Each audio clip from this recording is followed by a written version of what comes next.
होएगा आज। Okay sir, good morning to all of you. अच्छा, तो बेसिकली फ्यूचर एंड ऑप्शंस, हाँ, इक्विटी डेरिवेटिव का क्लास चल रहा है। और इक्विटी डेरिवेटिव में हम लोग धीरे धीरे फ्यूचर के ऊपर काफ़ी ज़्यादा डिटेल्स डिस्कशंस चल रहा है और डेप्थ में भी आ गए। लास्ट फ्यू क्लासेस में हम लोगों ने फॉरवर्ड फ्यूचर्स क्या डिफरेंस जाना। ऑप्शन अभी भी मैंने स्टार्ट नहीं किया। फ्यूचर जैसे ही मैं थोड़ा कंप्लीट करूंगा फिर मैं ऑप्शन में जाऊँगा। लेकिन उससे पहले फॉरवर्ड फ्यूचर का डिफरेंस क्या है, फ्यूचर ट्रेडिंग क्या है। ठीक है, फ्यूचर ट्रेडिंग में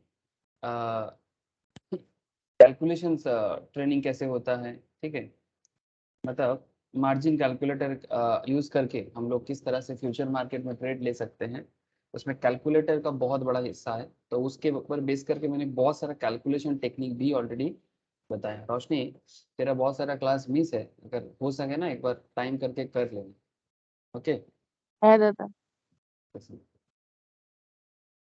तो किसी किसी को कुछ नेटवर्क इश्यूज हो रहा है।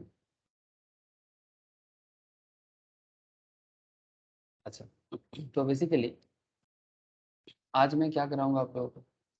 सर आज एक बहुत ही इंटरेस्टिंग टॉपिक बताना है सर। सर रोज इंटरेस्टिंग होता है क्या? हाँ सर रोज। Yes Priya. Hello sir, good morning. Yes Priya, good morning. तो आज का जो टॉपिक है, ये टॉपिक इज फ्यूचर प्राइसिंग। जैसे अगर आप लोग थोड़ा मार्केट में खबर रखते हो या मार्केट के ऊपर थोड़ा सा नज़र रखते हो, तो आप लोगों को एक चीज़ दिखता है कि हम लोग निफ्टी फ्यूचर देख ले या फिर किसी पर्टिकुलर कंपनी का फ्यूचर देख ले, है ना।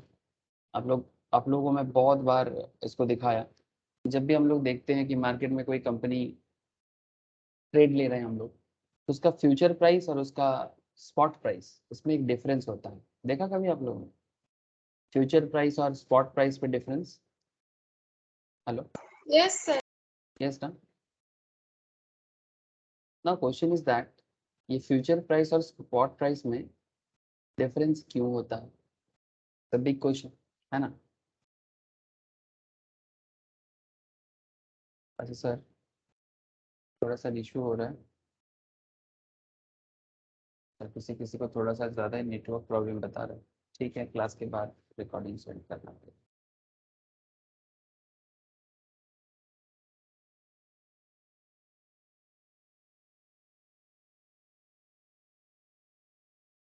ठीक है। अच्छा, तो चलो मैं आपको थोड़ा सा और डिटेल्स में लेके चलता हूँ। मैं स्क्रीन शेयर कर लेता हूँ। लेकिन मैं जो बात कर रहा हूँ दैट इज जैसे फॉर एग्जांपल अगर आप निफ्टी का भी स्पॉट देखते हो, ठीक है, अगर आप निफ्टी का एनएससी में जाओ या फिर किसी भी ब्रोकिंग प्लेटफॉर्म जो भी हम लोग यूज़ करते हो, ठीक है, जो भी आप लोग यूज़ करते हो आप उसमें जाओ, जाके चेक करो, आप देखोगे कि जो स्पॉट प्राइस है और जो उसका फ्यूचर प्राइस है, इसमें आपको एक बहुत बड़ा, बड़ा नहीं, एक हल्का फुल्का डिफरेंस, बहुत बड़ा नहीं बोलना चाहिए, डिफरेंस नज़र ज़रूर आता है। मैं आपको स्क्रीन शेयर करता हूँ और बताता हूँ।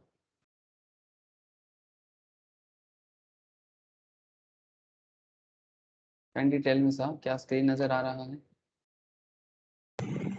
Yes sir. ओके। बथुडला। धुंधला अभी ठीक हो जाएगा। धुंधला है मे बी किस सबका थोड़ा नेटवर्क प्रॉब्लम बता रहा है। आपका भी है क्या? अभी भी धुंधला है स्क्रीन? नहीं नहीं, ठीक है अभी। ओके, तो जस्ट देखे रोशनी, देखते हुए अच्छे से? है दादा। तो सर जस्ट फॉलो करो एक चीज।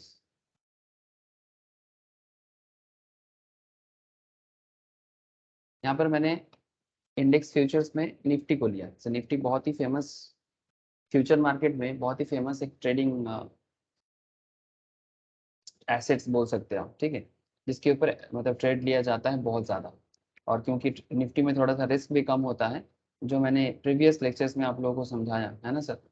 हमारा जो प्रीवियस लेक्चर्स था फ्यूचर मार्केट में, ठीक है, फ्यूचर मार्केट का जो हमारा प्रीवियस लेक्चर्स था उसमें हम लोगों ने, देखो सर, हम लोगों ने बैकग्राउंड देखा, ठीक है, मतलब बेसिकली डेरिवेटिव का बैकग्राउंड देखा, फिर हम लोगों ने फ्यूचर कॉन्ट्रैक्ट पढ़ा, फिर फ्यूचर ट्रेड पढ़ा, फिर लेवरेज एंड पे ऑफ के बारे में जाना, फिर मार्जिन कैलकुलेटर और मार्जिन के अंदर हम लोग स्प्रेड वगैरह ये सब के बारे में भी डिस्कशंस किया। फिर जाके हम लोग शॉर्टिंग पढ़ा, फिर हम लोग निफ्टी फ्यूचर्स, जैसे परसों वाला जो क्लास था उसमें हम लोगों ने निफ्टी फ्यूचर के बारे में जाना। कि निफ्टी फ्यूचर क्यों लोग प्रेफर करते हैं, और उसके अंदर एक बहुत इंपॉर्टेंट कॉन्सेप्ट था इम्पैक्ट कॉस्ट। क्या कॉन्सेप्ट था? Impact cost. ठीक है, इम्पैक्ट कॉस्ट क्या है। एंड फिर हम लोगों ने why trading Nifty make sense, Nifty में ट्रेड करना क्यों सेंस बनाया जाता है और मार्केट में क्यों इतना पॉपुलर है, मैंने इसके बारे में भी आप लोगों को जवाब दिया, इवन विथ प्रैक्टिकल एग्जांपल्स। मतलब एकदम मार्केट के अंदर जाके ही हम लोगों ने इसको देखने का पूरा कोशिश किया। जैसे यहाँ पर भी हम लोग एनएससी के साइट में आ गए सब, और आपको मैं निफ्टी फ्यूचर्स के बारे में बता रहा हूँ।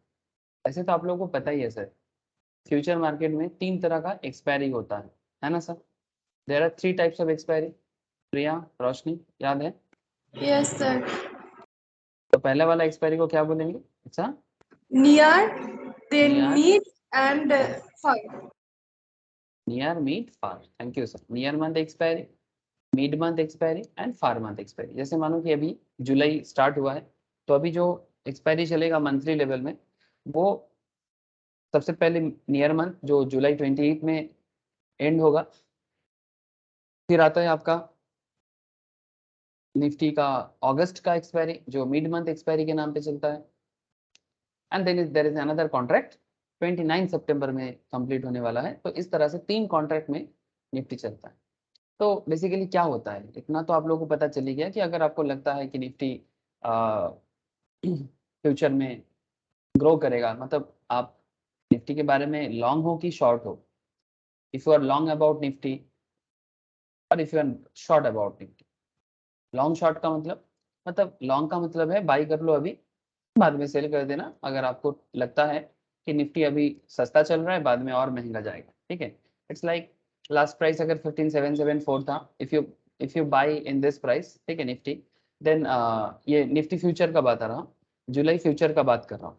अगर जुलाई फ्यूचर में 15774 था, और अगर किसी को लगता है, पॉइंट ऑफ व्यू का खेल है सब, ये पूरा एनालिसिस का खेल है, चार्ट पैटर्न्स का खेल है। ठीक है, निफ्टी का चार्ट देख के भी आप डिसीजन ले सकते हो मैक्सिमम। मैं वही बात कल के क्लास में, मतलब परसों के क्लास में, कल तो टेक्निकल का क्लास था, परसों दिन जो हम लोग का फ्यूचर एंड ऑप्शंस का स्पेशल क्लास हुआ था, वहां पर भी मैंने इस बात को बताया था कि किस तरह से कैंडल स्टिक्स को देख के आप निफ्टी का फ्यूचर को प्रेडिक्ट कर सकते हो। ठीक है, कैंडल स्टिक्स तो है ही, इसके साथ साथ economic parameter, non economic parameter, political parameters, everything is important to decide कि निफ्टी किधर जाएगा। ठीक है, ट्रेड लेने के लिए ये सब चीज़ों का नॉलेज होना ज़रूरी है। तो ये भी निफ्टी 50 में ही मैं थोड़ा सा कैंडल स्टिक्स को ओपन किया। ठीक है, तो यहाँ पर भी अलग अलग पैटर्न जो है हम लोग एवरी वेडनेसडे एंड फ्राइडे को देखते हैं सर। ठीक है, वेडनेसडे फ्राइडे 2 दिन हफ्ते में हम लोग टेक्निकल का क्लास कर रहे हैं, और टेक्निकल क्लास में हम लोग हर एक कैंडल का क्या मतलब कैंडल क्या बोलता है, ठीक है, और कैंडल के बेसिस में निफ्टी किधर जा सकता है और किधर नहीं जा सकता, इसका सेंस हम लोग बिल्डअप करते हैं, और उसके बेसिस में फ्यूचर एंड ऑप्शंस में भी ट्रेड लिया जाता है। जैसे स्पॉट मार्केट में भी आप ट्रेड कर सकते हो, वैसा फ्यूचर मार्केट में भी आप ट्रेड कर सकते हो। सेम कैंडल है, बस फ्यूचर के लिए फ्यूचर देखो, स्पॉट के लिए स्पॉट देखो। ठीक है, अगर हम लोग यहाँ पर निफ्टी में जाके निफ्टी फ्यूचर के ऊपर क्लिक करते हैं, निफ्टी, ये देखो सर, जुलाई फ्यूचर, अगस्त फ्यूचर, सितंबर फ्यूचर, जैसे निफ्टी में दिखाई दे रहा है वैसा आपको दूसरा कंपनी के भी अलग अलग दिख जाएगा। ठीक है, अगर मैं जुलाई फ्यूचर में क्लिक करता हूँ, जुलाई फ्यूचर का चार्ट आ जाएगा। ठीक है, ये जुलाई फ्यूचर का चार्ट है। अगर मैं जुलाई फ्यूचर चार्ट में देखना चाहता हूँ, ये देखो मई का है, और फिर ये जुलाई फ्यूचर का स्टार्ट होगा। ठीक है, मतलब जस्ट हुआ है एक दिन, एक दो दिन ही हुआ है सर इस मंथ पे। ठीक है, 1 तारीख 2 तारीख, उसके बीच में ये चार्ट जुलाई में ऐसा बना है, उसके बीच में जून में ऐसा था जुलाई फ्यूचर का चार्ट। ठीक है, और फिर ये मई का डिटेल्स दिख रहा है। सो पॉइंट इज दैट जब कैंडल आपको क्लियरली समझ में आ जाएगा, तो आप प्रिडिक्शन या पॉइंट ऑफ व्यू बहुत ही अच्छे से कर पाओगे। लेकिन सर हमारा अभी का चर्चा कैंडल स्टिक्स नहीं है, अभी का चर्चा है फ्यूचर एंड ऑप्शंस का टेक्निकल मैटर्स। मतलब फ्यूचर एंड ऑप्शंस में क्या है कि जब हम लोग निफ्टी फ्यूचर्स को चूज करते हैं, और निफ्टी फ्यूचर्स का प्राइस देखो 15774, अगस्त फ्यूचर का प्राइस देखो 15805, सितंबर फ्यूचर का प्राइस देखो 15849। ठीक है, 15,774, 805, 849। ठीक है, नाउ पॉइंट इज दैट अगर आप इसका अंडरलाइन देखो, जैसे ये बात आप लोगों को मैं स्टार्टिंग से बात बता रहा हूँ सर, एकदम वेरी बिगिनिंग से बता रहा हूँ। ठीक है, जिस दिन से हम लोगों ने फ्यूचर का क्लासेस स्टार्ट किया, ठीक है, एनआईएसएम के हिसाब से भी अगर आप देखोगे, तो जिस दिन से मैंने ये फ्यूचर मार्केट को स्टार्ट किया, उसी दिन से मैं एक बात आपको बोले जा रहा हूँ। क्या बोले जा रहा हूँ बोलो तो? कि सर फ्यूचर मार्केट डिपेंड करता है किसके बेसिस में, मतलब फ्यूचर का अंडरलाइन क्या है? हेलो, फ्यूचर का अंडरलाइन क्या है? स्पॉट मार्केट ना सर। फ्यूचर मार्केट किधर जाएगा, आगे जाएगा कि नीचे आएगा, बुल होगा कि बियर होगा, ये डिपेंड किस पे करता है? हाँ सर, ये डिपेंड करता है इसका अंडरलाइन। और अंडरलाइन क्या है? Present. जो उसका प्रेजेंट मार्केट है। Thank you sir. Present market मतलब आप उसको स्पॉट मार्केट भी बोल सकते हो, है ना। जैसे मैं अगर आपको किसी सॉफ्टवेयर के थ्रू से ही दिखाऊं, ठीक है, जैसे यहाँ पर देखो, मैंने निफ्टी का जुलाई फ्यूचर देख रहा, ये देखो क्लोजिंग प्राइस बता रहा होगा आपको, देखो 15774, ये लास्ट क्लोजिंग है, ठीक है, ये निफ्टी का लास्ट क्लोजिंग है। जैसे आपको यहाँ पर ये दिखाई देगा, ये देखो यहाँ पर मैं जैसे रखा, आप अगर नजर दोगे ना, आपको 15774 नजर आएगा, ठीक है। ये 1 जुलाई का लेटेस्ट है, ठीक है। तो अगर मेरा कहने का मतलब यही है कि अगर आप फ्यूचर देखते हो तो इसका प्राइस एक है, लेकिन अगर आप इसका मार्केट रिसेंट प्राइस देखो, जो मार्केट प्रेजेंट मार्केट में क्लोज हुआ है, उसमें निफ्टी 15752 में क्लोज हुआ है, ठीक है। तो 752 और उधर आपका हो गया 74, मतलब 15774, तो 752, 752 and 774, still there is a difference, है ना। सिमिलरली आप लोगों को मेरा बात समझ में आ रहा है ना sir? 805 and there is another underline 752, मतलब 52 और इधर हो गया,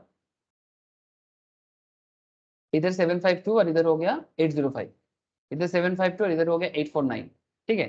तो पॉइंट क्या है सर, मैं समझाना क्या चाहता हूँ, मैं बस इतना बताना चाहता हूँ कि ये डिफरेंस क्यों होता है, ये भी तो इम्पोर्टेंट है कि स्पॉट मार्केट में एक दाम जो रियल में प्रेजेंट में चल रहा है, फ्यूचर मार्केट में भी रियल में ही चल रहा है, लेकिन वो फ्यूचर प्रेडिक्शन के पॉइंट ऑफ व्यू में चल रहा है। तो सर ये बेसिकली ना एक इसके पीछे एक कैलकुलेशन है, एक मैथमेटिक्स है। आप लोग को बात समझ में आ रहा है सर? रोशनी वगैरह बुझते पाচ্ছিস? है दादा। ठीक है।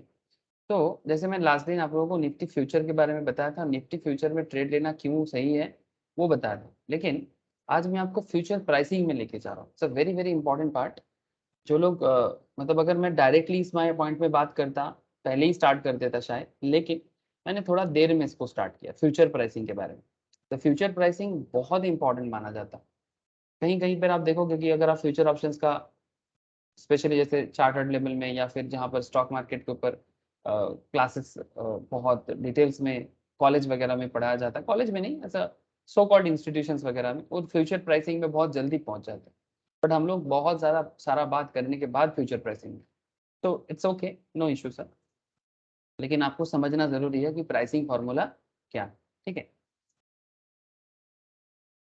इससे पहले भी हम लोग प्राइसिंग फार्मूला के बारे में क्लास में बात कर रहे हैं सर। अगर आप मतलब प्रीवियस लेक्चर्स को भी याद करोगे, मैं बार बार आप लोगों को याद दिलाया कि अच्छा ये जो डिफरेंस है क्यों है, ये जो डिफरेंस है क्यों है, मैं आगे बोलूंगा। तो बेसिकली वो दिन आ गया सर। तो सर एक बात तो पक्का है ना सर, कि फ्यूचर प्राइस जो होता है वो अपना वैल्यू कहाँ से लेता है, जो मैं आपको प्रीवियस क्लासेस में बताया। Future instrument derived it's value from its respective underline, है ना। जैसे निफ्टी का फ्यूचर उसका वैल्यू निकालता है अपने अंडरलाइन पे, मतलब प्रेजेंट मार्केट से।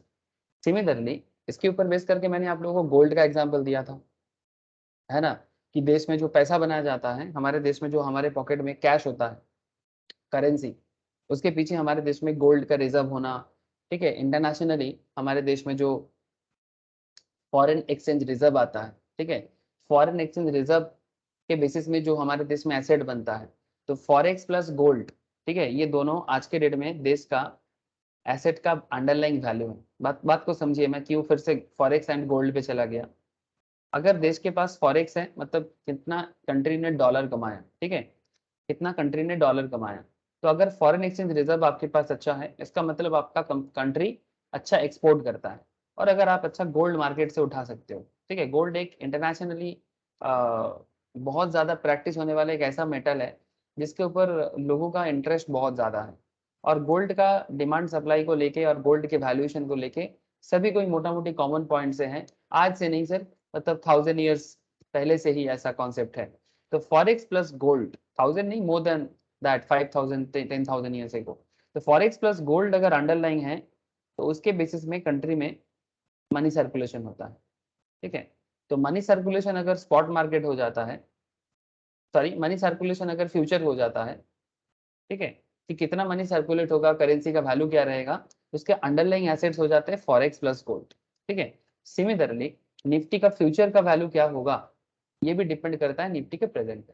We know that future instrument moves in sync with its underline.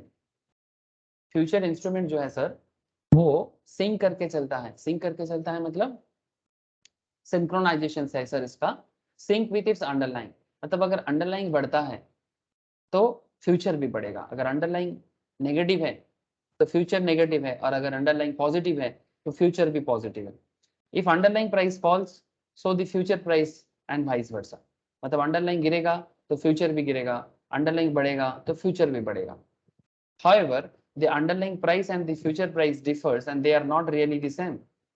But point is that sir, underlying price and future price ये लोग different है, same नहीं है, दोनों price का calculation technique भी अलग है।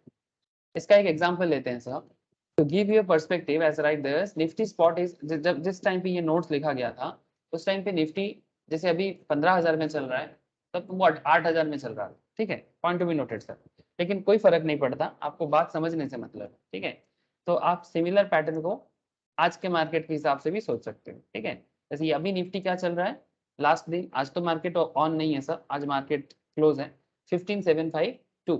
ठीक है, आज मार्केट है 15,752, तो लास्ट दिन मार्केट था किसी और दाम में क्लोज हुआ था। तो जैसे कि अभी मैं जो एग्जांपल आपको दिखा रहा हूँ, इस एग्जांपल के टाइम पे मार्केट चल रहा था, निफ्टी का स्पॉट प्राइस चल रहा था 8,845, ये 7-8 साल 6-7 साल पुराना बात है। whereas the corresponding current month contract था उस टाइम पे 8,854.7, point to be noted sir, 8,845.50, 8,845.50 ये था स्पॉट का प्राइस निफ्टी का, और 8,854.7 ये था फ्यूचर का प्राइस करंट मंथ कॉन्ट्रैक्ट का। ठीक है, जो नियर मंथ कॉन्ट्रैक्ट था। तो please refer to the snapshot, ये आगे का स्नैपशॉट को देखें। ठीक है, मैं आपको देता हूँ, मतलब जो एनएससी में हम लोग फॉलो करते हैं ना सर, वही एनएससी से ही उठाया गया। ठीक है, एनएससी से ही उठाया गया। ठीक है, तो मैं आपको और आगे लेके चलता हूँ सर। तो अगर आप देखें यहाँ पर तो इसमें आपको कुछ नजर आएगा, लेकिन और एक चीज यहाँ पर मैं आपको बताना चाहूंगा, future price in this spot price is called the basis. The difference in price, ये जो फ्यूचर के साथ स्पॉट का जो डिफरेंस होता है, इसका टेक्निकल एक नाम है sir, and that is called basis और स्प्रेड। ठीक है, ऐसे स्प्रेड कैलेंडर के बारे में मैं पहले बात किया था, बट स्प्रेड के बारे में थोड़ा अभी बात करूंगा। बेसिस और स्प्रेड मतलब difference between future price and spot price, इसको कहते हैं बेसिस और spread. In case of the Nifty example below, spread is 9.2 points. कैसे मिला sir, look at sir, market में फ्यूचर चल रहा है, ये फ्यूचर है, देखो कैसे पता चला मुझे फ्यूचर है, यहाँ पर देखो निफ्टी का सिंबल यूज किया गया, एक्सपायरी डेट 26 फरवरी 2015 यूज किया गया। ठीक है, अब इस तरह से करंट एनएससी के साइट में जाके करंट चेक कर सकते हो। तो ये मैं बहुत बार क्लास में दिखाया। ठीक है, कि कैसे आप एनएससी के साइट में जाके इस तरह का डेटा निकाल सकते हैं। तो इंडेक्स डेरिवेटिव है ना, अगर स्टॉक डेरिवेटिव करते तो स्टॉक में अलग अलग कंपनीज आ जाता। ठीक है, और करेंसी, अभी आप लोगों को मैंने करेंसी का टॉपिक अभी मैंने वो बैच अभी तक स्टार्ट नहीं किया, करेंसी का भी एक अलग पढ़ाई होता है सर। ठीक है, कमोडिटी एंड करेंसी के ऊपर। ठीक है, वो भी एक अलग मार्केट में बहुत फेमस है सर करेंसी का पढ़ाई। ठीक है, जब आप लोग करेंसी पढ़ोगे तब करेंसी के ऊपर भी आप लोग नॉलेज ले लेना। ठीक है, लेकिन उसका भी डेरिवेटिव होता है, इतना जान लो।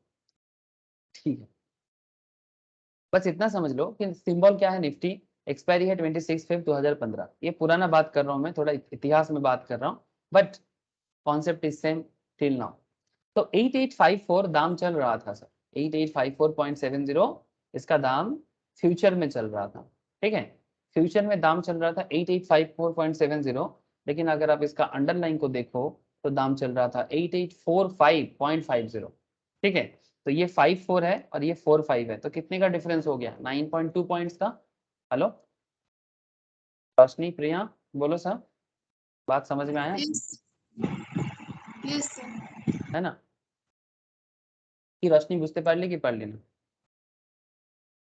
9.2 कोथा থেকে এলো? হ্যাঁ দাদা। नाउ अब आपके मन में सवाल आ रहा होगा सर कि ठीक है 9.2 तो समझ गए, लेकिन ये 9.2 को क्या बोलता क्या है? Sir this difference is called basis और स्प्रेड। लेकिन इसको करना क्या है? 9.2 बेसिस है, स्प्रेड है, समझ गए सर, लेकिन इसको करना क्या है? अब वो तो एप्लीकेशन तो आगे आगे मैं आपको और बताऊंगा, ठीक है। जैसे यहाँ पर भी आपको देखो, ठीक है, ये जो जैसे यहाँ पर मैं रिसेंट दिखा रहा हूँ आपको, जुलाई का जो क्लोजिंग प्राइस है, लास्ट प्राइस जो है, और इसका अंडरलाइन का डिफरेंस देखो, तो जो भी डिफरेंस है वो उसका स्प्रेड है या बेसिस है, ठीक है, वो उसका स्प्रेड है या बेसिस है। नाउ सेम कॉन्सेप्ट में थोड़ा और आगे बढ़ते हैं। The difference is the price, difference is the price is attributable to the spot and future parity.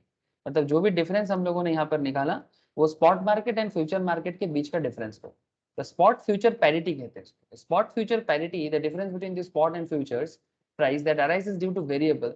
ये क्यों होता है? ये होता है इंटरेस्ट रेट के कारण, ये होता है डिविडेंड के कारण, ये होता है टाइम टू एक्सपायरी के कारण। अब क्यों होता है मैं आपको बताता हूँ इन अ वेरी लूज सेंस। बहुत ही सिंपल वे में समझो, आपको धीरे धीरे समझ में आ जाएगा sir. In a very loose sense, it is simply as a mathematical expression to equate the underlying price and its corresponding future price. In a very loose sense, this is known as future pricing formula. अब इसको मैं अभी आपको और थोड़ा सा clear बताऊंगा, ठीक है, आप धीरे धीरे समझा। फ्यूचर प्राइसिंग फॉर्मूला कहाँ से आता है? In a very loose sense it is simply a mathematical expression to equate the underlying price and its corresponding future. मतलब अंडरलाइंग प्राइस और फ्यूचर प्राइस का जो इक्वेशंस है इसको फ्यूचर प्राइसिंग फॉर्मूला के थ्रू से बनाया जाता है, ठीक है। अब ठीक तो अभी तक नहीं हुआ, अब आगे आपको ठीक समझ में आ जाएगा सर। इसमें ना जो लोग फाइनेंस का क्लास करते हैं, फाइनेंशियल मैनेजमेंट का, मतलब स्पेशली जो लोग चार्टर्ड सीएमए सीएस का क्लास करते हैं, या फिर जो लोग स्पेशली मतलब जो सीएस सीएस सीएमए नहीं करता है फिर भी फाइनेंस का क्लास करते हैं, ठीक है। ऐसे बहुत लोग हैं सब जो कभी सीएस या सीएमए का पढ़ाई नहीं करते बट स्पेशली फाइनेंस का क्लास करते हैं, ठीक है, या एमबीए फाइनेंस करते हैं तब भी फाइनेंस का क्लास करते हैं।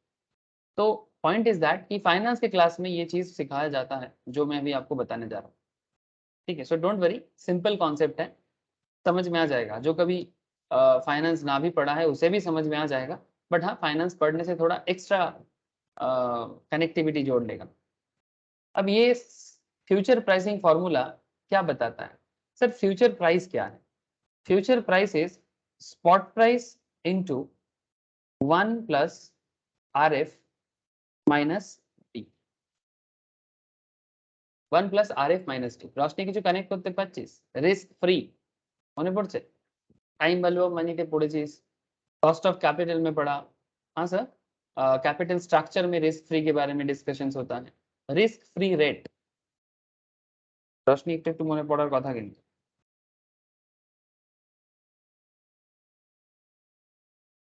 কি রে আওয়াজ পাচ্ছিস? মনে পড়ছে একটু একটু, না ভুলে গেছিস? অনেকদিন করিসনি তাই তো? না দাদা পড়ছি। করছিস, ठीक है। तो risk free rate and dividend. Risk free rate, now point is that sir what is risk free rate? तो रिस्क फ्री रेट मतलब आप ऐसे जगह में इन्वेस्टमेंट करते हो जहां पर रिटर्न आपको फिक्स्ड मिलेगा, आपका रिटर्न मिलना तय है, ठीक है। मतलब this is take it for granted. मतलब रिस्क फ्री एरिया जहां पर जैसे कि बैंक एफडी, जैसे कि आरबीआई का जो ट्रेजरी बिल्स वगैरह होता है, गवर्नमेंट का जो सिक्योरिटीज होता है, इसमें तो रिटर्न फिक्स्ड होता है ना सर। तो ऐसा जगह में इन्वेस्ट करो जहां पर आपका रिटर्न फिक्स्ड है, उसका जो रेट है उसको रिस्क फ्री रेट कहा जाता है, ठीक है। और डिविडेंड जो है जो कंपनी पे करता है, तो यहाँ पर डिविडेंड को माइनस किया गया। Note RF is the risk free rate that you can earn for the entire year. आप पूरा एक साल में कमा सकते हो, considering the expiry is at 1, 2 and 3 months और 1। मतलब चाहे एक्सपायरी तो 3 तरह का हो सकता है, आप लोगों को पता है। एक्सपायरी फर्स्ट मंथ में हो सकता है, दैट इज नियर मंथ पे। एक्सपायरी सेकंड मंथ मतलब मिड मंथ में हो सकता है। एक्सपायरी थर्ड मंथ मतलब फार मंथ में हो सकता है। चाहे एक्सपायरी आपका किसी भी नियर में हो, मिड में हो, या फिर फार मंथ मतलब तीसरा मंथ में हो, लेकिन सवाल ये उठता है सर, करेक्ट मतलब कॉन्सेप्ट इज दैट कि आपका ये जो रिस्क फ्री रेट है वो रिस्क फ्री रेट आप जहां भी इन्वेस्ट करोगे वहां से आपको तो मिलेगा ही। तो considering the expiry is at 1, 2, 3 months, one may want to scale its proportionately for time period other than the exact 365 days। Therefore a more generic formula आता है, मतलब एग्जैक्ट 365 तो होना मुश्किल है, तो ये जो 1 महीना 2 महीना 3 महीने के लिए वो कितना मैटर करता है उसके रिगार्डिंग एक फॉर्मूला बनाया जाता है। तो फ्यूचर प्राइस का नॉर्मल फॉर्मूला क्या हो जाता है, spot price into 1 plus R F minus D. ठीक है, अब इसको अगर थोड़ा सा और जेनेरिक वे में बना जाए तो फॉर्मूला कुछ ऐसा बनता है sir, spot price into 1 plus R F into X divided by 365 minus D. Now X is what sir, X is number of days to expiry, मतलब 1 मंथ कितना दिन बाकी है, 2 मंथ कितना दिन बाकी है, 3 मंथ कितना दिन बाकी है।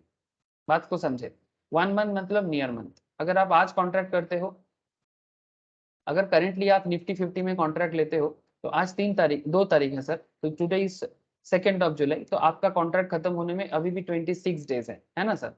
अगर आप आज कॉन्ट्रैक्ट लेते हो तो आपका कॉन्ट्रैक्ट खत्म होने में 26 डेज इधर और उधर और भी 8 डेज है ना, 28 डेज मोर, मतलब 26 प्लस 28 डेज, इतना दिन का फर्क पड़ेगा। तो इस तरह से 29 सितंबर के लिए भी और 30 डेज के आसपास आपको टाइम मिल जाएगा। तो पॉइंट क्या है कि ये जितना दिन का आपका पेंडिंग रहेगा, ठीक है, 1 मंथ हो तो 1 मंथ, 2 मंथ हो तो 2 मंथ, 3 मंथ हो तो 3 मंथ, उससे आपको 365 को प्रोपोर्शनेटली डिवाइड कर देना है। डोंट वरी, अभी प्रैक्टिकली और दिखाऊंगा, अभी तो बस फॉर्मूला बता रहा हूँ, इसको प्रैक्टिकल वे में भी मैं बता रहा हूँ। ठीक है, सर थोड़ा सा आप लोग पेशेंस के साथ वेट करो। फ्यूचर प्राइस और प्रेजेंट प्राइस में, स्पॉट प्राइस में क्यों डिफरेंस होता है ये आज सीख के ही जाना है सर। ठीक है, एटलीस्ट बेसिक तो मैं बता के ही रहूंगा, फिर धीरे धीरे इस पे और थोड़ा सा लेवल अप करूँ। अच्छा, अब इसमें आपको आपके मन में चल रहा है सर फॉर्मूला, अभी मैं इसका प्रैक्टिकल एग्जांपल दूंगा, बट फॉर्मूला थोड़ा सा याद रखिए। फ्यूचर प्राइस का मतलब हो गया spot price into 1 plus R F minus D, but जिसको थोड़ा सा जेनेरिक वे से करे तो क्या हो जाएगा, 1 plus risk free rate into X divided by 365, x divided by 365। Now point is that sir, what is x, what is x sir, x का मतलब है कितना नंबर दिन आपका एक्सपायरी होने में बाकी है। अगर एक्स का वैल्यू 26 डेज है तो 26 बाई 365, अगर एक्स का वैल्यू 52 डेज है तो 52 डिवाइडेड बाई 365। ठीक है, आपका 3 मंथ तक का कॉन्ट्रैक्ट मैक्सिमम जा सकता है, उसके हिसाब से कितना दिन आपका एक्सपायरी बाकी है उसके हिसाब से आपको, तो ये थोड़ा प्रोपोर्शनेट वे में आपका जो मतलब रिटर्न है उसको डिसाइड करता है। ठीक है, तो एक महीने का हिसाब से 1 महीना, 26 जितना दिन बाकी है आपका। सो ये अभी अभी समझा दूंगा सर, डोंट वरी। तो one can take the RBI is 91 treasurable. Sir यहाँ पर मैंने आरबीआई का 91 डे का ट्रेजरेबल क्यों लिया जानते हैं? हाँ सर, वन कैन टेक, अगर आप रिजर्व बैंक ऑफ इंडिया के साइड में जाओगे ना आपको दिखाई देगा। ठीक है, ये देखो सर, इसका ये पुराना रेट है, थोड़ा मैं करंट रेट भी दिखाना चाहूँ।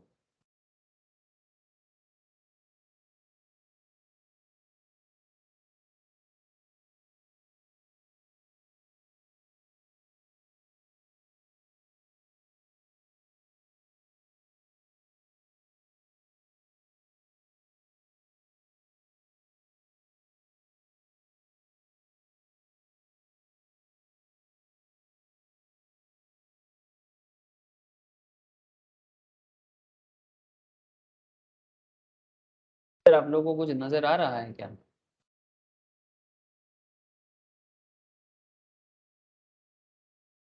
मैं आरबीआई के साइड में आ गया सर। रिया, देखते बच्चे, Yes, sir. We are in Reserve Bank of India के साइड सर। अब Reserve Bank of India government level में जो एसेट्स होता है ना, जिसको हम लोग सिक्योरिटीज भी बोलते हैं, जैसे सरकारी बॉन्ड हो गया, सरकारी ट्रेजरी बिल हो गया, ठीक है, ये सब क्या है, अब treasury bill bond these are called money market instrument. ठीक है, मतलब सरकार को पैसा चाहिए होता है, सरकार ये पैसा आरबीआई के थ्रू से बॉन्ड इशू करता है। Bond is type of loan. ठीक है, मतलब सरकार हमसे लोन मांगता है, ठीक है, और उस लोन के बदले हमें सरकार हमको इंटरेस्ट प्रोवाइड करते हैं, और ये काफी सेफ एरिया होता है। जैसे आप देख सकते हैं यहाँ पर गवर्नमेंट सिक्योरिटीज कितना बता रहा है रोशनी, देखो, ठीक है, 6.54, ठीक है, इधर 7.4 तक भी ये जा सकता है। ठीक है, 6.10, 7.38, 6.69, ठीक है, मतलब ये रेट है। टी बिल का भी देख सकते हैं आप, टी बिल रेट अभी थोड़ा कम है, 91 टी बिल्स 5.15, 182 का टेबल 5.7, 364 का टेबल 6.2, ठीक है, 6.2, तो अगर मैं ये रिसेंट है, ठीक है, लेकिन देखो जिस टाइम का स्क्रीनशॉट मैं अभी आपको दिखा रहा था, ये जो स्क्रीनशॉट मैं आपको दिखा रहा, ये 2015 का स्क्रीनशॉट। उस टाइम पे 2015 के टाइम पे गवर्नमेंट का 91 टी बिल का रेट चल रहा था 8.35, ठीक है, समझ रहे सर। एक्चुअली उस टाइम पे इन्फ्लेशन और ज़्यादा था। जब भी मार्केट में इन्फ्लेशन रेट हाई होता है, गवर्नमेंट अपना सारा रेट बढ़ा देता है। उस टाइम पे लोन का रेट भी ज़्यादा था, ठीक है, ये 2015 में जिस टाइप का बात मैं कर रहा हूँ, ठीक है, उस टाइम पे लोन का रेट भी ज़्यादा था और एफडी वगैरह, ट्रेजरी बिल वगैरह का भी रेट ज़्यादा था। उस टाइम पे 8.35 समथिंग ऐसा रेट चल रहा था, नज़र आ रहा होगा आपको। और यहाँ पर ये बात क्यों ज़रूरी हो गया, ये बात इसलिए ज़रूरी हो गया बिकॉज कि अगर आप आरबीआई में आरबीआई का रेट लेते हैं और ये जो treasury bill, government securities, these are very safe area investment के लिए। आप लोग वो म्यूचुअल फंड क्लास आप लोग नहीं करते, रोशनी में भी करता है, ठीक है। म्यूचुअल फंड क्लास में इसका डिटेल्स डिस्कशन होता है बिकॉज म्यूचुअल फंड कंपनीज हमसे जो पैसा लेता है ना, उसका एक बहुत बड़ा पैसा mutual fund company money market instrument, मतलब इसको हम लोग डेब्ट मार्केट या मनी मार्केट बोलते हैं, डेब्ट और मनी मार्केट में पैसा डालते हैं, ठीक है। तो इक्विटी में भी डालते हैं, मतलब म्यूचुअल फंड क्या करता है, स्टॉक मार्केट में भी पैसा इन्वेस्ट करता है और डेब्ट मार्केट और मनी मार्केट में पैसा इन्वेस्ट करते हैं। और जिस तरह से म्यूचुअल फंड कंपनी क्या करते हैं, हमसे ही पैसा लेके मार्केट के गवर्नमेंट का जैसे आरबीआई वगैरह में पैसा इन्वेस्ट कर देता है। और these are very safe area, safe area है सर, ये पैसा आपका डूबने वाला नहीं है। इक्विटी मार्केट का क्या है, रिटर्न भी कम है सर, परसेंटेज रिटर्न बहुत ही कम है। इक्विटी रिटर्न हाई देता है बट इक्विटी रिस्की भी होता है, बट डेब्ट या मनी मार्केट इंस्ट्रूमेंट रिस्की नहीं है बिकॉज गवर्नमेंट फेलियर नहीं करता है, यही प्रैक्टिस है, ठीक है। सरकार आपको पैसा दे ही देगा, ये नॉर्मल मार्केट प्रैक्टिस है कि गवर्नमेंट कभी फेलियर नहीं करेगा, ठीक है। ये परसेप्शन से ही मार्केट चलता है। अगर सरकार ही फेलियर कर जाए तो फिर देश कहाँ रहेगा सर, तब तो देश में इंसान इंसान को काट के खाएगा, समझ रहे सर। जब सरकार हर बात में फेलियरिटी रहे ना, ऐसा देश है हमारे वर्ल्ड में, ऐसा देश है सर जहाँ पर गवर्नमेंट टोटल फेलियर है। और व्हेन गवर्नमेंट इज फेलियर, इसका मतलब है कि देश टोटली खत्म हालत में है, फिर इंसान इंसान को मारेगा, काटेगा, ठीक है। ये टोटल गवर्नमेंट फेलियरिटी के कारण हो सकता है जब ये रैंडम होता जाए, ठीक है। जैसे हमारे देश में भी आजकल थोड़ा थोड़ा प्रॉब्लम नजर आता है, इसका क्या है ना कि ये कुछ मतलब पॉलिटिकल लीडर्स के बीच में अपना अपना जो है, कोई किसी को थोड़ा सा डेमोक्रेसी है ना सर, अब जिस तरह से राजस्थान में हुआ है कुछ तरह का प्रॉब्लम, ये अगर बहुत ज्यादा हो जाए ना तब तो मानो कि देश बहुत खतरनाक हालत में हो गया, और ये डेमोक्रेसी का एक बहुत खराब चीज हुई। ठीक है, मैं अभी पॉलिटिकल मैटर पे नहीं जाऊंगा, बट पॉइंट इज दैट कि कंट्री जैसे वेनेजुएला में हालत बहुत खराब है, ठीक है, वेनेजुएला में लोग दिन दहाड़े एक दूसरे को मार रहा है, काट रहा है, तो गवर्नमेंट फेलियर नहीं करता, ऐसे नॉर्मल यही परसेप्शन है। और इसी परसेप्शन से हमारा भारत चलता है, काफी स्टेबल गवर्नमेंट कॉन्सेप्ट चलता है सर हमारे देश में, ठीक है। 140 करोड़ आबादी लेके भारत जिस तरह से अपने आप को मैनेज करता है, ये दुनिया के लिए एक बहुत बड़ा एग्जाम्पल है। मतलब दुनिया में बहुत सारे कंट्रीज हैं, कोई किसी के पास 20 करोड़ है, किसी के पास 5 करोड़ है, किसी के पास 10 करोड़ पॉपुलेशन है, उसको मैनेज करने ही कंट्री हिमशिम खा जाता है। लेकिन Bharat 140 crore and still growing, ठीक है। ऐसे ऐसे हालत में भी गवर्नमेंट इंडिया जैसे इतना बड़ा फैमिली को संभाल लेता है, तो ये बहुत ही बड़ा बात है सर, ठीक है। अब गवर्नमेंट का बारे में नहीं बात करना है, रिस्क फ्री में आ जाते हैं सर।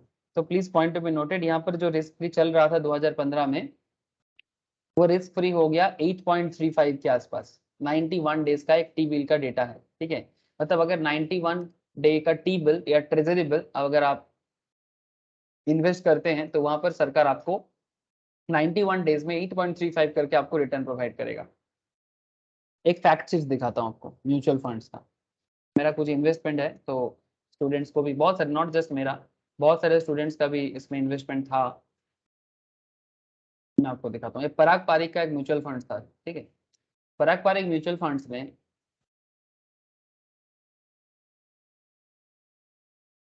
ये देखो सर, ये एक फंड था, इसमें मैक्सिमम का था Parag Parikh flexi cap funds.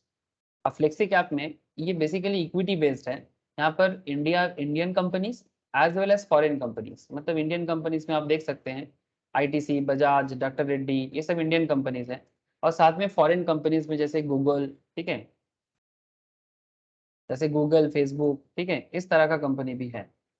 चला गया, ये देखो, अल्फाबेट मतलब गूगल, माइक्रोसॉफ्ट, अमेजन, ठीक है, फेसबुक, मेटा मतलब फेसबुक, सुजुकी, ऐसे कंपनी में भी इन्वेस्टमेंट है। और नीचे देखो डेब्ट मार्केट में भी इन्वेस्टमेंट है सरकार का, ठीक है, सरकार का नहीं, ये पर्टिकुलर फंड का। और ये फंड मोटा मोटी 13-14% रिटर्न जनरेट किया है मैक्सिमम का, ठीक है। अब मैं आपको दूसरा एक फंड में लेके चलता हूँ। इस फंड का नाम है पारंपरिक टैक्स सेवर्स फंड। और अगर आप यहाँ पर देखोगे टैक्स सेवर्स है और एक है डेब्ट फंड भी दिखेगा, रुक जाओ, कंजर्वेटिव हाइब्रिड फंड। और जैसे मैंने हाइब्रिड फंड में आ गया, आप यहाँ पर थोड़ा सा नजर दो, आपको यहाँ पर गवर्नमेंट सिक्योरिटीज नजर आएगा। ये देखो सर, गवर्नमेंट सिक्योरिटीज, ये म्यूचुअल फंड क्लास में ज्यादा डिस्कशन करने का मुझे मौका मिलता है कि किस तरह से म्यूचुअल फंड चलता है और कौन किस तरह से म्यूचुअल फंड को बनाते हैं। उसमें देखो गवर्नमेंट सिक्योरिटीज में 8% government securities of Rajasthan, government of Kerala 8%, 7.9 to state government of Uttar Pradesh, state government of Telangana, Madhya Pradesh, Punjab, सभी सरकारी है सर ये सब। तो सरकारी जो रिटर्न है ना, ये काफी फिक्स्ड माना जाता है, ठीक है सर, काफी फिक्स्ड माना जाता है और काफी सिक्योर है, और इसीलिए इसको रिस्क फ्री भी बोल सकते हैं। ठीक इसी तरह से हमारे यहाँ पर ये जो फ्यूचर प्राइस हम लोगों ने चूज किया 8.35 जो आरबीआई का टी बिल का रेट है, उसको भी हम लोग यहाँ पर लेंगे। As we can see from the image above, the current rate is 8.35 to 8. Keeping this in perspective, let us work on a pricing example. अब इसी चीज को यूज करके प्राइसिंग को बनाना है, ध्यान से सुनना। Assume Infosys का स्पॉट प्राइस चल रहा है 2280.5, मान के चलते उस टाइम पे Infosys का स्पॉट प्राइस चल रहा था 2280.5, और Infosys का ये जो प्राइस है, ठीक है, स्पॉट इज ट्रेडिंग 2280, और अगर एक्सपायरी का बात करते तो एक्सपायरी मार्केट में इसका और 7 दिन एक्स्ट्रा मतलब बाकी है एक्सपायर करने। बात को समझे, ये मैंने निफ्टी छोड़ के अभी थोड़ा इन्फोसिस में आ गए। Infosys on that time 2280 spot में चल रहा था 0.5, और इसका एक्सपायरी जो है नियरेस्ट वो 7 मोर डेज टू है। What should Infosys current month future contract to be priced at. अब अगर 7 दिन बाद इसका फ्यूचर जो है करंट नियर फ्यूचर जो है इसका नियर मंथ फ्यूचर 7 दिन बाद एक्सपायर करेगा और स्पॉट प्राइस चल रहा है 2280.5, ऐसे सिचुएशंस में आप क्या प्राइस इन्फोसिस फ्यूचर का एक्सपेक्ट कर सकते हो। तो इसका क्या फॉर्मूला हो जाएगा, फ्यूचर प्राइस इक्वल्स टू 2280.5, ठीक है, जो आपको अभी अभी मैंने दिखाया, स्पॉट प्राइस इनटू 1 प्लस जो आपका फिक्स रिटर्न आ सकता है, ये रिटर्न आपका रिस्क फ्री रिटर्न है जो आरबीआई की तरफ से मिल रहा है 91 टी बिल्स में 8.35, ये उस टाइम का बात कर रहा हूँ। अगर मैं आज का बात करूं तो आज के डेट में आरबीआई का टी बिल का 91 डे का टी बिल का चल रहा है सर 5.15, ठीक है, बिकॉज अभी इन्फ्लेशन रेट पहले से कम है इसीलिए, ठीक है, इसीलिए सर। अब कोई बोलेगा सर तब ज्यादा था अब कम है, ये तो अच्छा बात नहीं सर, ये एक्चुअली गवर्नमेंट का जो इंटरेस्ट रिटर्न डिपेंड करता है ना, ये मार्केट इन्फ्लेशन बेसिस के डिपेंड करता है। Now point is that 1 plus 8.3528%, ठीक है, मतलब ऐसे इन्फ्लेशन जस्ट नहीं है, अभी करंटली गवर्नमेंट बहुत सारे जगह में थोड़ा रेस्ट्रिक्शन भी लगा के रखा है, ठीक है। अब उस मैटर पे मैं नहीं पढ़ना चाहता, इसलिए मैं थोड़ा सा इसको स्किप कर रहा हूँ सर। आप बस इस पॉइंट में ध्यान दो, जो रिटर्न आपको गवर्नमेंट से फिक्स मिलने वाला है, मतलब यहाँ पर इन्वेस्ट करने से आपका पैसा डूबेगा नहीं, आपका कैपिटल भी सुरक्षित है, तो इसको कहते हैं रिस्क फ्री रिटर्न का जगह। तो 1 प्लस रिस्क फ्री रिटर्न, और अभी आपका एक्सपायरी होने में 7 दिन बाकी है, तो जितना दिन का एक्सपायरी आपका बाकी है उतना डिवाइडेड बाई 365, और डिविडेंड को 0 इसलिए माना क्योंकि अगला 7 दिन में इन्फोसिस की तरफ से कोई डिविडेंड डिक्लेरेशन का मैटर नहीं है। अगर होता तो डिविडेंड रेट को ले लेते हैं, जो डिविडेंड का अमाउंट होता है उसको ले लेते हैं, तो यहाँ पर डिविडेंड कुछ है नहीं, तो डिविडेंड 0 मान के चला, ठीक है, बिकॉज 7 दिन में कोई डिविडेंड का मैटर नहीं आने वाला है, ऐसा ही बात है, ठीक है। डिविडेंड नॉर्मली साल में 2 बार आता है, ठीक है, एक एनुअल डिविडेंड और एक इंटरनल डिविडेंड। अगर उस टाइम पे डिविडेंड का मैटर कुछ 7 दिन में आ जाए तो डिविडेंड कितना परसेंटेज का दे रहा है कंपनी की तरफ से, कितना डिविडेंड का दे रहा है, कितना शेयर्स में कितना डिविडेंड वो कंपनी बता देता है, तो उसका परसेंटेज कैलकुलेट करके आप माइनस कर सकते हो। Now point is that future price क्या हो जाएगा 2280.5 इंटू 1 प्लस जो आपका फिक्स रिटर्न है जो आरबीआई बॉन्ड वगैरह से आपको मिलता है, और जितना दिन का आपका एक्सपायरी बाकी है उसको आप 365 दिन के हिसाब से डिवाइड कर दो, आपको फ्यूचर प्राइस मिल जाएगा। Do note, Infosys is not expected to pay any dividend over the next 7 days, hence I have assumed dividend as 0. Solving the above equation, the future price is 2283, जिसका present market दाम चल रहा था 2280.5, उसी का future price 7 दिन में expire जो होने वाला है उसका फ्यूचर प्राइस चल रहा है 2283, मतलब ऑलमोस्ट 2.5 रुपीज ज्यादा। This is called the fair value of future. ये फ्यूचर का फेयर वैल्यू है। अब आपके मन में चल रहा होगा सर ये फेयर वैल्यू क्यों है? सर फ्यूचर में आप हमेशा इंटरेस्ट एक्सपेक्ट करते हो जो आज में है, कल मुझे थोड़ा मेरा पैसा इससे ज्यादा हो जाए, है ना। अब ये ज्यादा का रिटर्न कितना होना चाहिए, इसके लिए जो फिक्स रिटर्न का एरिया है हम लोग उसको चुने, फ्लैक्चुएट रिटर्न नहीं सर, फिक्स रिटर्न। अगर मैं अपना पैसा किसी फिक्स जगह में देता तो मेरे को कितना रिटर्न मिलता, अगर मैं अपना पैसा किसी फिक्स जगह में देता तो मुझे कितना रिटर्न मिलता। इसीलिए गवर्नमेंट टी बिल वगैरह इसके लिए बेस्ट एग्जाम्पल माना जाता है। आप अगर बैंक एफडी का रेट लेके करना चाहते हो आप कर सकते हो, नो इश्यू विद दैट, ठीक है। बट बैंक एफडी से भी ज्यादा अच्छा मतलब क्या बोले सर उसको, मतलब ज्यादा मतलब प्योर माना जाता है टी बिल वगैरह, मतलब ये फेलियर होता ही नहीं है, ठीक है। बैंक कभी आपका एफडी ब्लॉक भी कर सकता है अगर ज्यादा प्रॉब्लम बढ़ जाए तो, लेकिन टी बिल का पैसा आपको मिल ही जाएगा। तो this is called fair value of futures. However, the actual future price as you can see from the image below is 2284।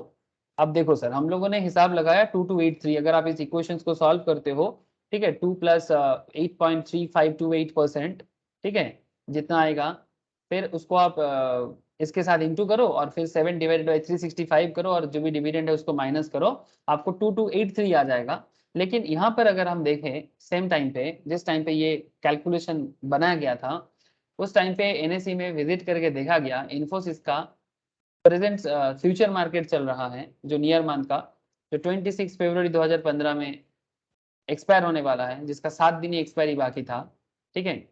20 फरवरी का बात चल रहा था।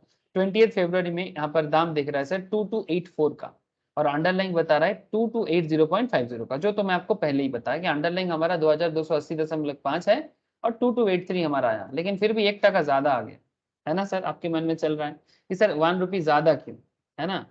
The difference between the fair value and the market price, fair value है 2283, fair value is 2283, but market price थोड़ा सा ज्यादा हो गया। Mainly occurs due to market cost such as transaction charges. जैसे आप अगर हमारा जैसे कि इन निफ्टी मार्केट में ट्रेड होता है, इसका कुछ ट्रांजैक्शन चार्जेस होता है ना, कुछ मार्जिन का भी पैसा आता है, ठीक है, जो भी ट्रेड करा रहे अपने एसेट्स उसको भी कुछ जमा करना पड़ता है। तो ये जो ट्रांजैक्शन चार्ज, टैक्स वगैरह है, मार्जिन है, सब मिला जुला के आपका प्राइस लिया जाता है, ठीक है। तो 2284 ऐसे बढ़ जाता है। However, by and large, the fair value reflects where the future should be trading at a given risk-free rate and number of days to expire. Let us take this further and figure out the future price for mid-month and far month contract. अब same concept में हम लोग फार month and mid month का price भी check करते हैं, ठीक है। सेम कॉन्सेप्ट में चलेंगे और फार मंथ एंड मिड मंथ दोनों को देखेंगे। सर मुझे इतना बता दो, क्या आप लोगों को समझ में आ रहा है? कोई डाउट है क्या? कोई डाउट है क्या? बोलो सर। कि फ्यूचर प्राइस और प्रेजेंट प्राइस में डिफरेंस क्यों है?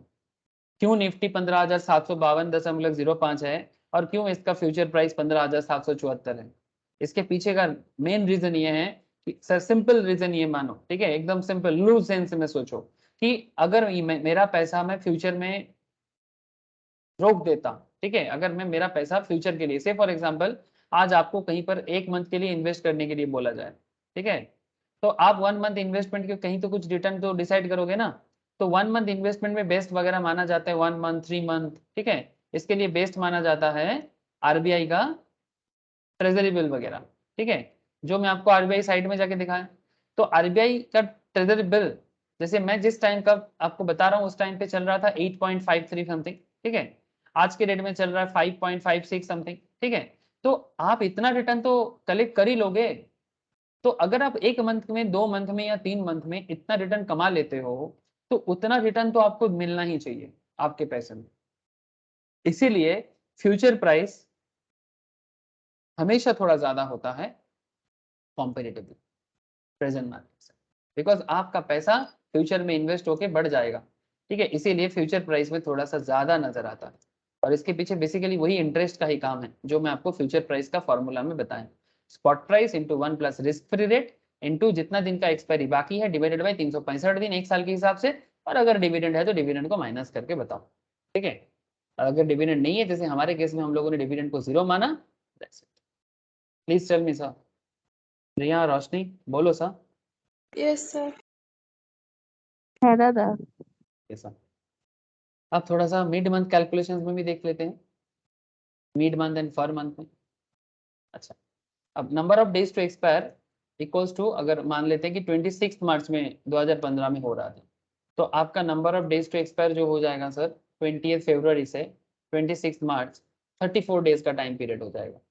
तो आपका फ्यूचर प्राइस हो जाएगा 2280.5 इंटू 1 प्लस 8.3528, सेम परसेंटेज, बस ये डेज चेंज हो जाएगा। मतलब जो एक्स का वैल्यू था, एक्स का वैल्यू वहां पर 7 था, पहले वाला में नियर मंथ में 7 था, यहाँ पर 34 हो गया, बस 2299 हो गया। पर मंथ में ये अगर 30 अप्रैल को एक्सपायर होने वाला है, ठीक है, 30 अप्रैल को एक्सपायर होने वाला है, ठीक है, तो आपका 30 अप्रैल तक का जो 20 फरवरी से 30 अप्रैल का टाइम देख लो कितना दिन का है, तो 80 डेज का हो जाएगा। तो 80 डेज के हिसाब से आपका फ्यूचर प्राइस 2322 का हो जाएगा। ठीक है, सेम चीज आप अगर एनएससी की वेबसाइट में जाओ, आप पूरा का पूरा इसका देख सकते हो। ये देखो सर, जो हम लोगों ने दिखाया मिड मंथ का देखो 2299, लेकिन थोड़ा सा ज्यादा 2304 हो गया। 2299 की जगह 4-5 टका का डिफरेंस। और ये 4-5 टका का डिफरेंस क्यों है, आपको मैंने बताया ना, इसके पीछे ट्रांजैक्शन चार्जेस जो लगता है, मार्जिन का जो चार्जेस लगता है, ठीक है, तो ये सारा टैक्स का चार्जेस लग जाता है, ये सब लगा के इसका दाम थोड़ा बढ़ जाता है। मतलब फेयर वैल्यू और मार्केट वैल्यू में फर्क इतना आता है। ठीक है, तो ये फेयर वैल्यू था 2299, बट इसका फार मंथ का इसका मार्केट वैल्यू आया 2304। सिमिलरली अगर आप फार मंथ का देखो, हमारा एग्जाम्पल में यहाँ 2322, ठीक है, बट यहाँ पर थोड़ा सा ज्यादा 2334, ठीक है, जो 30 अप्रैल को एक्सपायर करने वाला। तो clearly there is a difference between the calculated fair value and the market price. And जो मैं आपको ऑलरेडी बताया कि बेसिकली मार्केट में किसी पर्टिकुलर स्टॉक को चलाने के लिए जो कॉस्ट पड़ता है, जो टैक्स लग जाता है, ठीक है, ये इसके कारण है कि ये फेयर वैल्यू और मार्केट वैल्यू में डिफरेंस नजर आता है। Besides, the market could be factoring in some financial years dividend as well. However, the key point to note is as the number of days to expire increases, the difference between fair value and market value widens. जितना number of days बढ़ेगा, fair value और market value में difference उतना बढ़ेगा। जितना number of days expiry का हिसाब बढ़ेगा, जैसे पहला वाला नियर मंथ का एक्सपायरी था 7 दिन में, ठीक है, 7 दिन का एक्सपायरी था, हमारा फेयर वैल्यू आया था 2283, लेकिन मार्केट प्राइस आया था 2284। 7 दिन के कारण ज्यादा डिफरेंस नजर नहीं आया। लेकिन जब हम लोग फार मंथ का मिड मंथ का देखे 2299, उसका वैल्यू आया 2304। और जैसे हमारा फार मंथ का देखो 2322, लेकिन उसका डिटेल्स आया 2334। मतलब जितना एक्सपायरी का दिन का मतलब डेज का गैप बढ़ता है, उतना ज्यादा फेयर वैल्यू और मार्केट वैल्यू में डिफरेंस बढ़ता है, याद रखिएगा। ठीक है, in fact this leads us to another important commonly used market terminology, the discount and the premium. If the future is trading higher than the spot, अगर future price spot price से ज्यादा चल रहा है, which mathematically speaking is a natural order of things, future price spot price से ज्यादा ही चलना चाहिए, ये एक नेचुरल कॉन्सेप्ट है, मैथमेटिकली बोला जाए तो इसको नेचुरल ऑर्डर ऑफ थिंग्स कहा जाता है। Then the future market is said to be at premium, तो तब ये भी कहा जाता है कि फ्यूचर मार्केट स्पॉट से प्रीमियम वैल्यू में चल रहा है। while premium is a term used in the equity derivative market, the commodity derivative market prefer to refer same as phenomena as contago। ठीक है सर, याद रखिएगा, प्रीमियम का जो वर्ड है ये फ्यूचर मतलब इक्विटी डेरिवेटिव में यूज होता है, लेकिन यही बात जब हम लोग इसको कमोडिटी मार्केट में, कमोडिटी मार्केट मतलब मैं आपको दिखाया था स्टार्टिंग में, जिसमें हम लोग गोल्ड, सिल्वर, अलग अलग मेटल्स है ना, इस तरह का क्रूड ऑयल्स वगैरह, इसमें भी फ्यूचर मार्केट है सर, उसमें ये बात प्रीमियम नहीं कॉन्टेगो कहते हैं। ठीक है, कोई बात नहीं, both contango and premium refer to the same fact, the future are trading higher than the spot. Contango या प्रीमियम का मतलब क्या होगा कि इसका मतलब ये हो गया कि फ्यूचर मार्केट प्रेजेंट मार्केट से हायर चल रहा है, that is a premium and that's a very natural mathematical concept. ठीक है, ये देखो sir, Nifty spot versus Nifty future 2015 के टाइम पे लिया गया, ये करंट डेटा भी आप लिख सकते हो। ठीक है, गूगल में टाइप करो, आपको दिखाई देगा Nifty spot and Nifty future.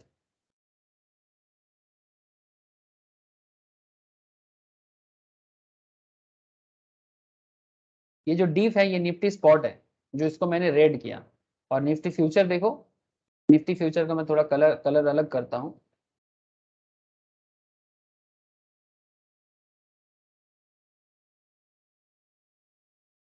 ये जो ब्लू लाइन मैंने ड्रॉ किया, ये देखो हल्का सा ज्यादा ही है ना। हेलो, समझ में आया सर? Yes, sir. रोशनी क्लियर तो? है दादा। देखो सर, एक जिस जिस जिस टाइम पे हम लोग पढ़ाई स्टार्ट किया था प्रिया, हाँ, उस टाइम पे हम लोगों को समझ में नहीं आ रहा था कि सर अंडरलाइंग स्पॉट प्राइस ऐसा है, फ्यूचर प्राइस ऐसा है।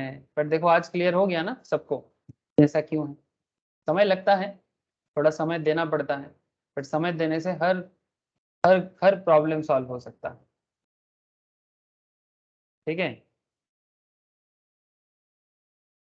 हर प्रॉब्लम सॉल्व हो सकता है।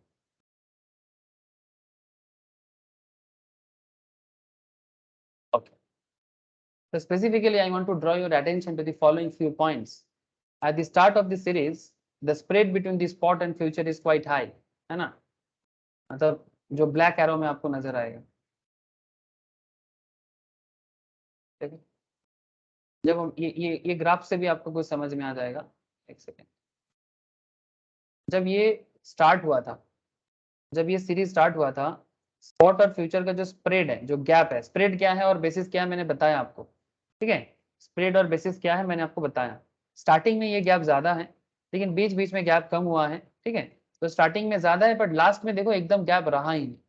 ना पॉइंट इज दैट, इससे क्या मतलब समझ में आता है। At the start of the series जो ब्लैक एरो से दिखाया गया, the spread between the spot and future is quite high. This is because the number of days to expiry is high, hence the x divided by 365 factor in the future pricing formula is also high. The future remained at a premium to this spot because किसी भी particular contract starting में ज्यादा थोड़ा सा difference रहेगा, लेकिन जैसे जैसे डेज कम होता जाएगा ना, ऑटोमेटिकली वो क्लोज प्राइस में आ जाएगा। यही कारण है। Future remained at premium to the spot throughout the series. At the end of the series, the future and spot have converged. मतलब ऐसा देखा जाता है फ्यूचर प्राइस और स्पॉट प्राइस कन्वर्ज कर रहा है। In fact, this always happens, irrespective of whether the future is at a premium or at a discount. On the day of the expiry, the future and spot will always converge. जिस दिन market expire करेगा ना, उस दिन देखा जाता है कि future market and spot market expiry date में हमेशा थोड़ा ख्याल रखिएगा। एक्सपायरी जो डेट आता है ना, उस डेट पे हमेशा ख्याल रखिएगा कि दोनों मार्केट मतलब ऑलमोस्ट कन्वर्जेंस हो जाएगा। ठीक है।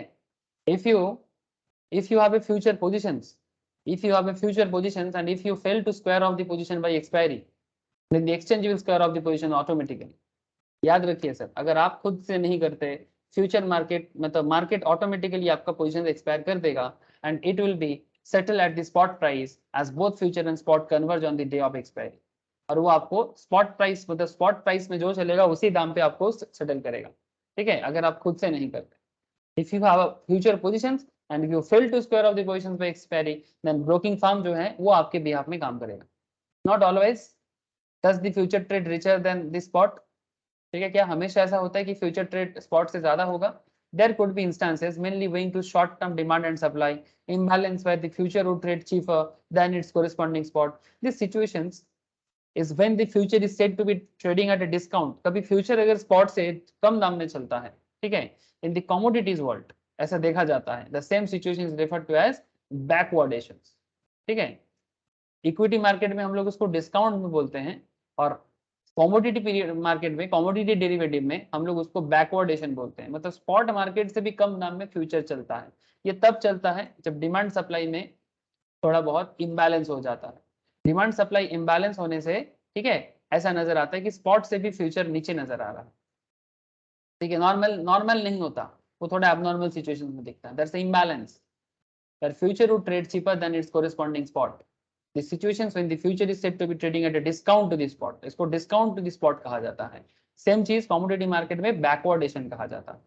ठीक है, जब आप लोग कमोडिटी मार्केट करोगे ना, कमोडिटी मार्केट मतलब ये वाला मार्केट सब,